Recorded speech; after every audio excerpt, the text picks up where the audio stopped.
Well, I never seen a computer until I got to General Electric, um, and there was no computer when I got there. But they soon got the time sharing system. May even have tied into the time sharing system at Dartmouth, where you that ran the basic program, and it was run on a teletype. So you'd type in your program on a teletype, and the output would show up on the roll. And it was, of course, a long time to teletype for to print something out. So you had the ability to just look at a portion of your program.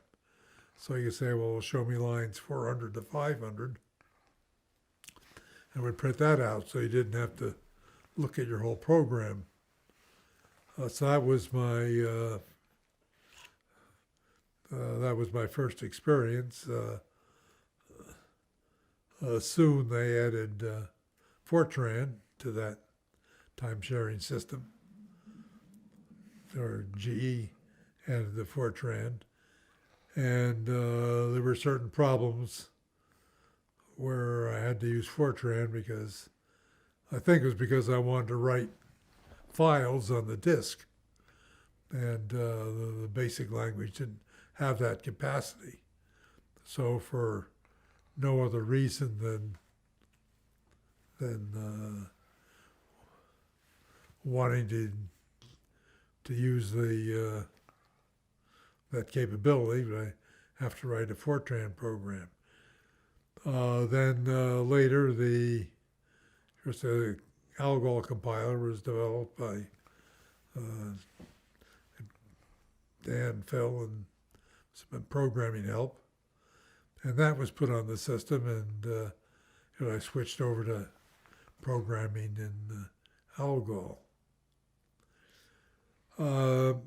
And I would write probably the most interesting use I made of the computer was a certain game theory problem when I was interested in questions regarding what they call the kernel of the game.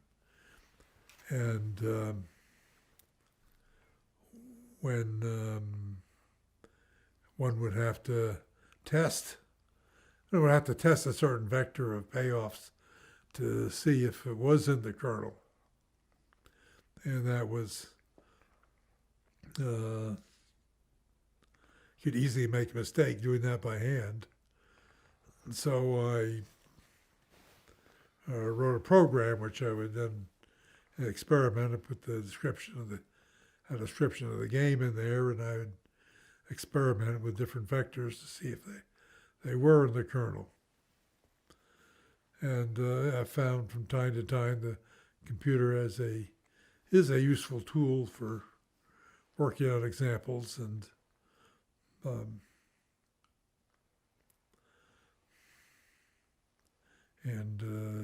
or as a computer aid in research. At the time, there was nothing. When I came to GE, there was nothing called a computer scientist, and I took on the title mathematician. They asked me what title I wanted. That was the title I wanted, mathematician.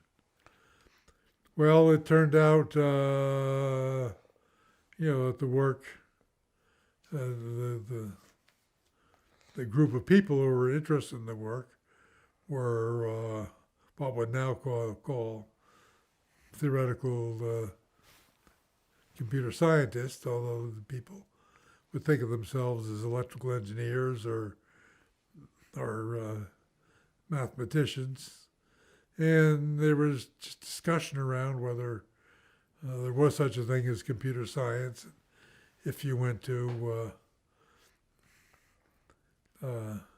academia, would you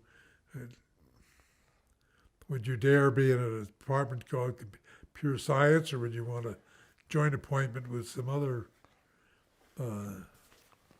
department? Well, then, computer science departments started showing up more and more. Furis Carmanis, of course, went to Cornell early to start a computer science department there. So I started thinking myself as a mathematician slash computer scientist. At some point, I joined the ACM, so Association for Computing Machinery. So that is a symptom of indication of starting to think as a computer scientist. Later, I dropped my memberships in the math societies, and so that completed the transition, although I still think of myself as a mathematician slash computer scientist. So all I really do is prove theorems.